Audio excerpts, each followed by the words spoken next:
Old vintage mid-50s Rio was frozen into the ground at an estate sale. Yeah, it's pretty rough. That doesn't move. It does turn over, and it has minor compression.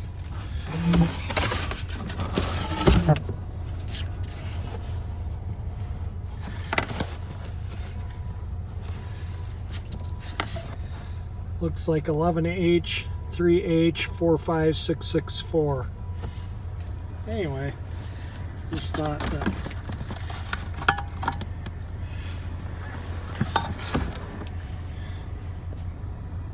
yeah, I can't see down in there, but it doesn't look bad. This guy had, I mean, thousands of stuff, engines and car engines, small engines. It was definitely a hoarder house of mechanical stuff. I bought some tools too. Anyway, I just thought I'd show a little video before all the snow melts off this out. Some of it has melted off because we've been out in the heated car. Anyway, we'll do a video on getting it going. Anyway, as you saw in the beginning of this video, yeah, I picked this up in an estate sale, literally frozen into the ground. It's thawed out now. The throttle's free. The bowl and the needle or the bowl and float and stuff's missing, and it's a Carter, I believe, and I have some of those carburetors somewhere around here. Yeah, it's a Carter. Does that show up? It's a Rio. There's the engine tag, and yeah, it's pretty beat up. It's actually got decent compression, and I'll make a video on getting this going once I dig out my parts for the carburetor. I might get it to have spark and clean it up a bit. I'm going to try and do it with putting $0, 0 cent into it. You know, I paid $8 for everything I bought. I bought some CDs, and I bought, this is one of the CDs because, you know, got a CD changer sitting up there. And got some 2057 bulbs. Needed this to keep in the house. I like to take the toilet seat off when I clean the toilet, and I was sick of coming out here to get a nut driver from the garage, so I got that to permanently leave in the house. And then my 1/2" 9/16 wrench, I customized it, my combination open end, so it fit in a real tight spot on something I was working on. So I was looking for a Craftsman, but this one will work. And then a bunch of other stuff in this box too. There was a bunch of, this guy was a Chrysler guy, and there was probably 3 or 4 slant 6s froze to the ground with this. There was a couple of V8s. There was probably a dozen aluminum black Briggs & Stratton engines, you know, 2-3 horsepower, 60s, 70s era Briggs & Stratton engines. There was a gas-powered 5-horse Briggs & Stratton gas-powered air compressor, like with a 30-gallon tank, I thought would have been, but they wanted too much money for it. So I just bought this whole box of goodies, and these snaps are like what the convertible has on for the top boot, like, you know, so if I ever need one, I have one, right? See? And, but these are a little different, but, you know, they always come in handy to have things like this around. This is just like the flasher unit for the 4-way flashers on the Galaxy and the Bel Air. I think this one here has seen its days. Maybe we'll take this one apart. And, you know, I just grabbed this box to throw a few things in I bought. And turns out there's quite a bit of stuff in it. This sending unit's no good, so we got a bad flasher, bad sender. That bulb's good. That bulb was not. That was in this box. That was why I picked this box up, was because there's some bulbs in it. and I like to grab automotive bulbs of this style. A lot of these little, like, more of the 70s there, used some of the 80s. But anyway, yeah, so we got a little pencil thing with fuses for my fuse thing. I'll just put them up there.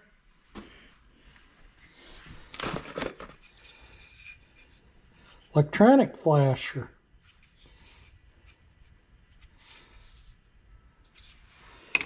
Another flasher. I don't know what the rating and tape is on them. Hey, I use those kinds of things, so they're good to have around.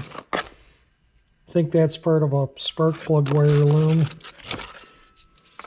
Oh, I can use one of these. I have a hammer that the handle's loose on. That'll work out great for that. A couple more bulbs that look good.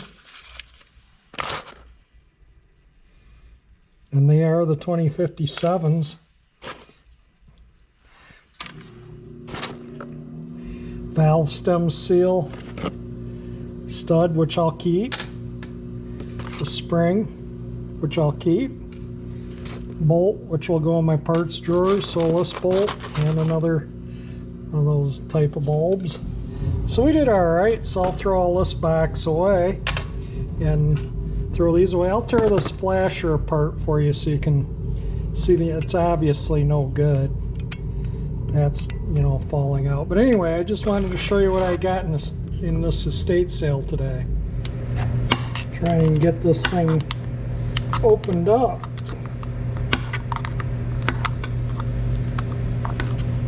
I'm not putting much care into it because it's just going to go in the garbage can. But, you know, we'll just take a look at it. It's in pretty good shape. I don't see any reason why that wouldn't work. Have to re-adhere that.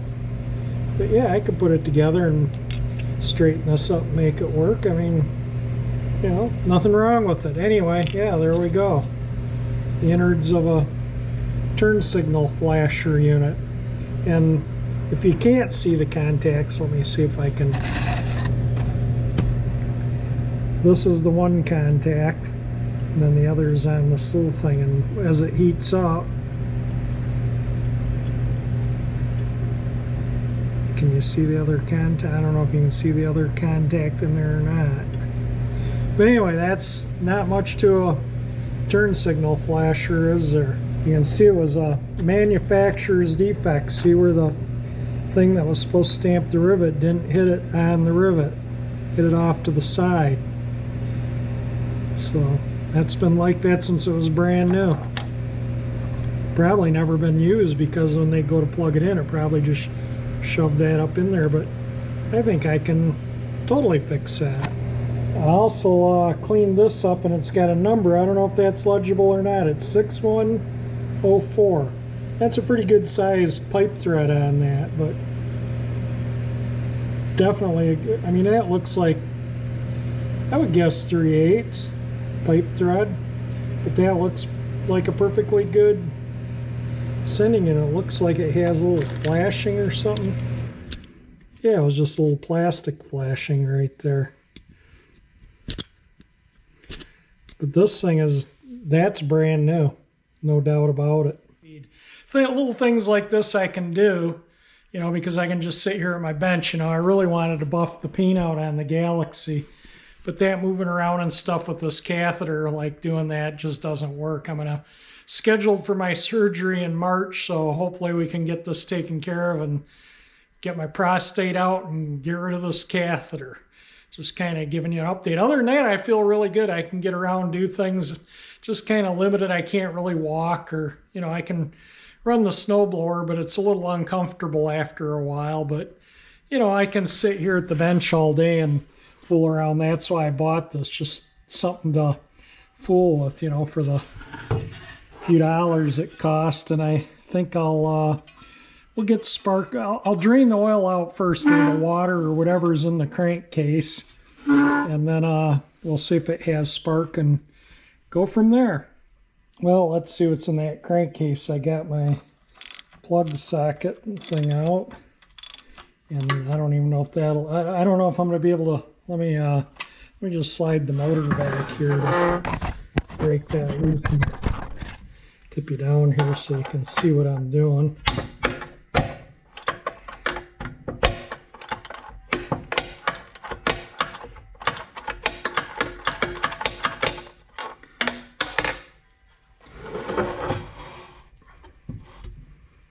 See what kind of nastiness comes out of that. Get my jug down here. Hopefully it doesn't miss the funnel by too much. I'm wondering how much water is going to be in this thing. Actually, all things considered, that oil really isn't that bad. I thought for sure water was going to come out.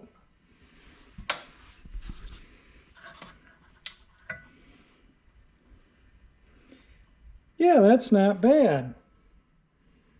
This thing has decent compression. Maybe it's actually a decent motor. We'll let that run out for a little while. Put something under the front of the motor to block it to get most of that out. Check this out. I don't know if I can hopefully get the camera. Yeah, that puppy is clean. There's absolutely bone dry clean in there. Zero rust. It's like a brand new tank on the inside. I think we'll easily be able to get this motor going. My biggest issue is I need to find some parts for that. It says what model the carburetor is. We'll clean that up here in a moment and see what this carburetor is. Maybe if I don't have a float bowl and stuff, I'll get one, but I'd just soon not spend any money on the motor. Let me get something to wipe that off. It is a Carter Model N. Does that, I don't know, I can't see it there,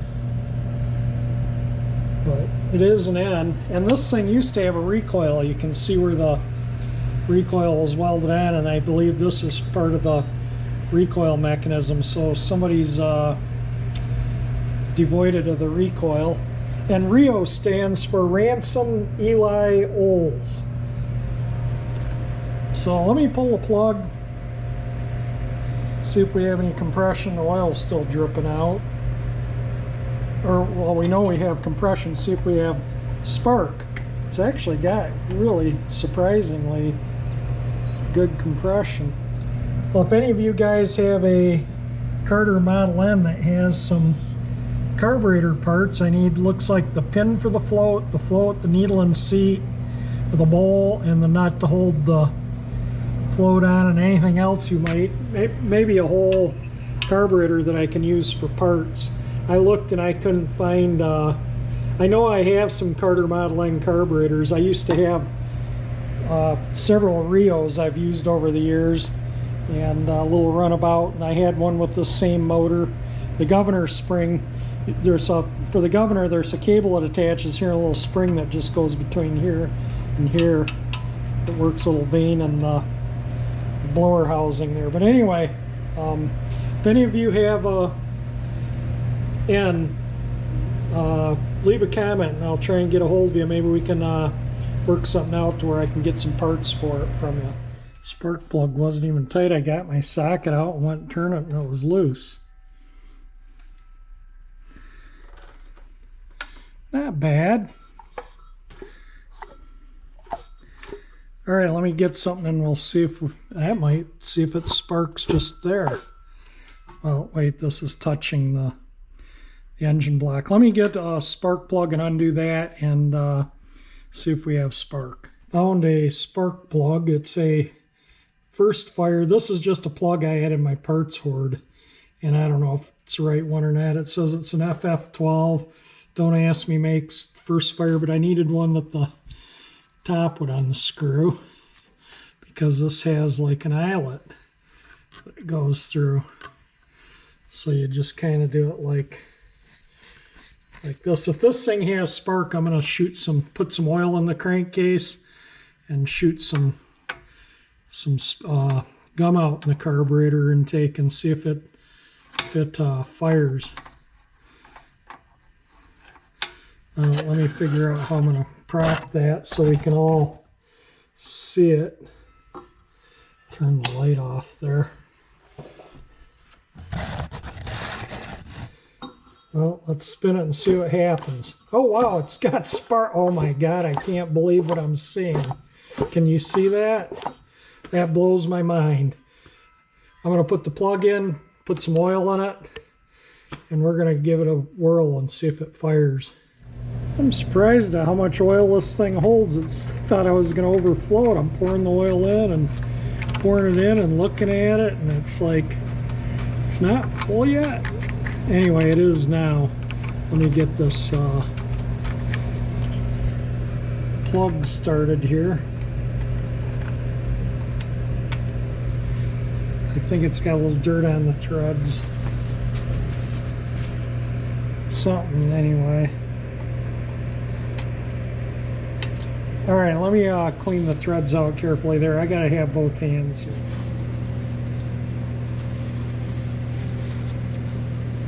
Should just put this thing in the parts washer and cleaned it before I started putting it together, or putting the oil in it or do anything on it. But you know, I mean, if it runs, hey, I'll probably still pull a flywheel and clean and gap the points, but we'll see what it does.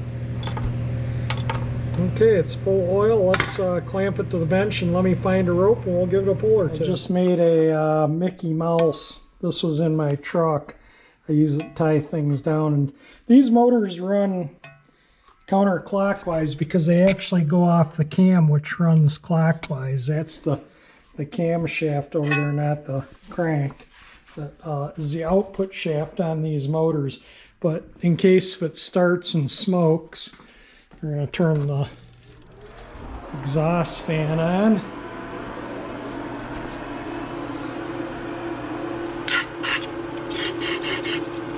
I have no idea what's going to happen here. I mean, it's been maybe 2 hours since I bought this thing. Let me set my camera up a little better so I can get a good view of the motor. Let's see if it makes any noise. Whoops, that's too much rope. It's not completely unwinding from the rope thing, so I need to shorten this up.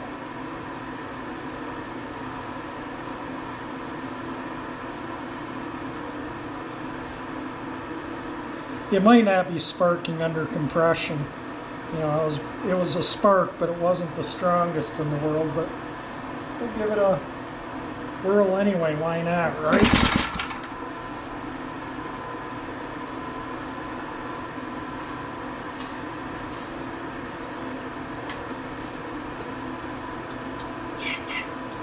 I hope I don't flood this thing. I remember these things do flood fairly easy. Whoops.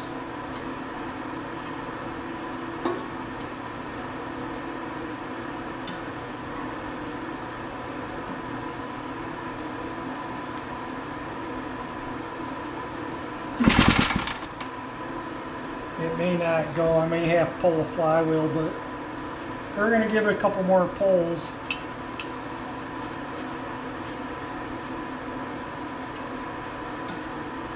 Oops, my knot thing came out. Let me take care of my rope here. Tied it to a bit of hockey stick. This is what I use to free up pistons, because you can put this around the perimeter edge of the piston, tap it lightly with a hammer, and often you can work pistons that are stuck free.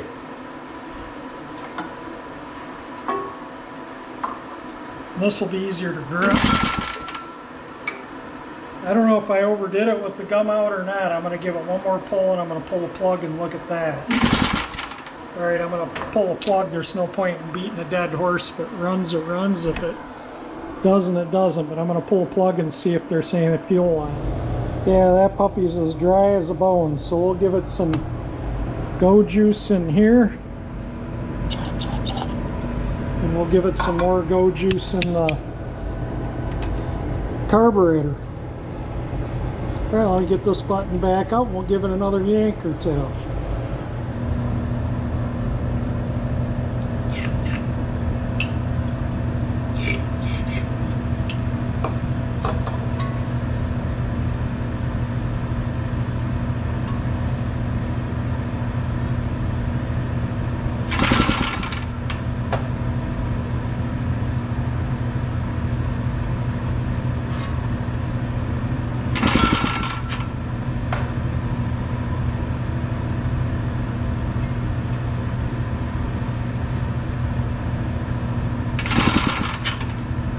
definitely not a lack of compression, so it's definitely intaking. It's actually got surprisingly good compression.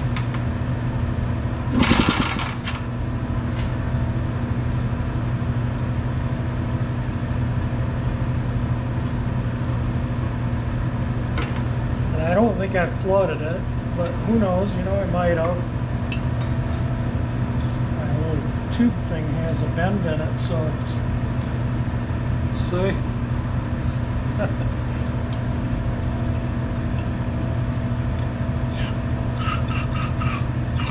We'll give it some good amount of juice there.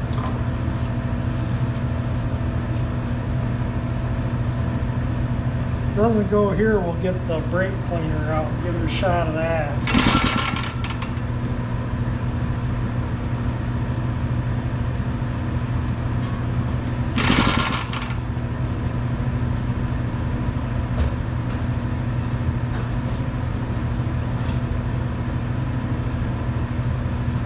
Give it a drink of this.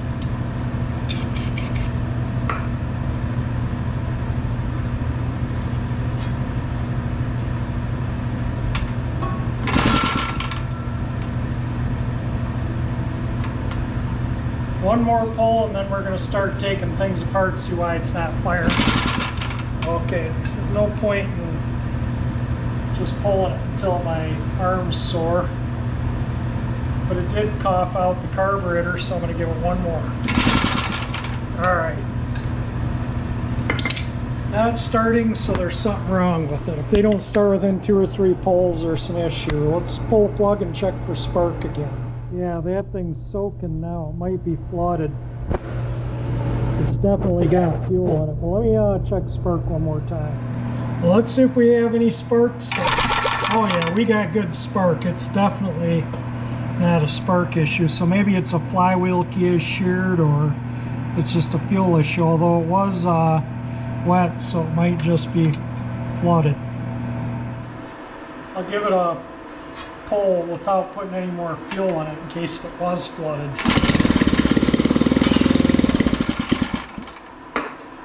There we go. It was flooded. Yeah, it runs. So 2 hours ago this was frozen to the ground, buried in snow. So yeah, amazing. All I did was nothing.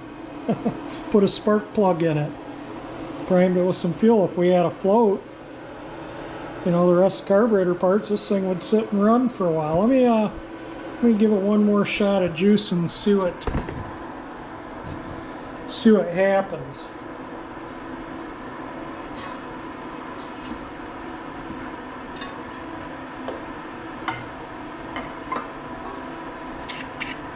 I don't want to give it too much because it was flooded.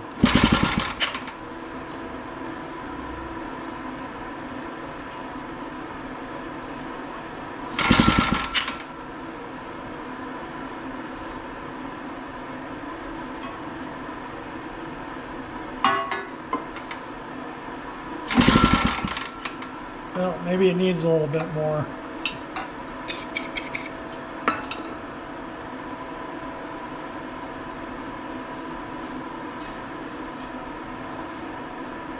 Got to fix where that blower housing where the recoil was on it at one time. I'm not going to give this very many more pulls. We know it's got good spark, so it's going to be a fuel system.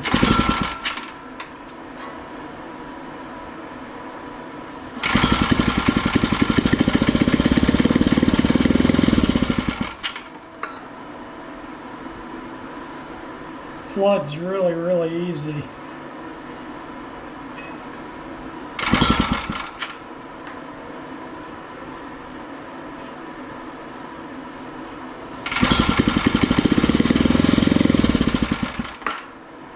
Guess I'm too liberal with the spray.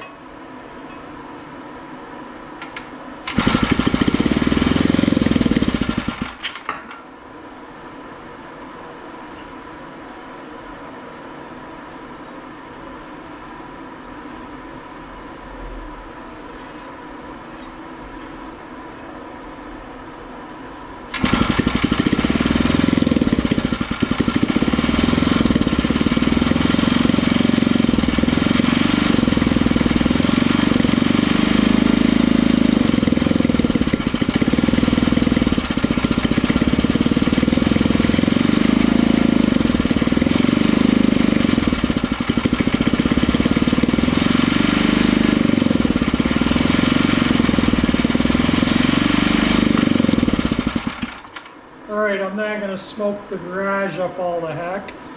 That's just oil probably all over the muffler, is just saturated with oil. You can see oil even running out of it. So, yeah. But it runs. So we need some carburetor parts. There it is with the little air breather for the intake. There's another breather similar up over here, right up in there. Right there it is. That doesn't show up in the video, but that's for the crankcase. And there's one cam lobe. It drives a couple of like fiber things that drive the valves. They're interesting, really good little motors. They're very reliable, good running motors, no doubt about that. That's why I like these old Reos. Took this off so I could bump that dent out. That dent was kind of driving me nuts, but you can see the original paint in there too. It's a little greener. And there's the little, which is a little bent. We'll straighten it there. That's the little governor vane. So there we go. Let me put the blower housing back on for now and go ahead and edit up this video. And just in case if anyone is interested in purchasing this little motor, it's got a 5/8 by 1 inch shaft, and that will run at half the crank RPM. So if you're running this thing at, you know, $3,000, that's running at 1,500. And just kind of wanted to point the crank out and show kind of around the rest of the motor. I just kind of pulled that out with some pliers a little bit, just so it would look a little better for now. Well, it needs to be straightened properly or the muffler replaced. I think this is a muffler Rio did use though. That's where the handle to the lawnmower would have had a thing in that, you know, so the handle, you could adjust the tilt of the handle with a threaded rod. And there was a pulley here and a pulley bracket assembly here, and it would pull this thing back and forth to tighten and loosen the belt to engage and disengage the mower. This also has an aluminum, this bottom part's aluminum. This is cast iron. The older ones, this is all cast iron. This is cast iron too. So maybe this is later 50s. I'm not really sure how you tell the years, but it's 211H. And it's 3H5664. So if somebody knows how to tell what you know, the date code of these little Rio motors, let me know. Well, like I said, you saw it run. So next video I do on this, maybe it'll be just kind of cleaned up, and if I get carb parts, I'll run it on fuel from the tank. But that's it for this video. I'm going to wrap it up here. If you like the video, definitely hit the like button. It helps. Share the video, that helps too. Subscribe if you enjoy my channel, at 348 engine icon. Hit that, I'll subscribe you. And thank you for watching my videos.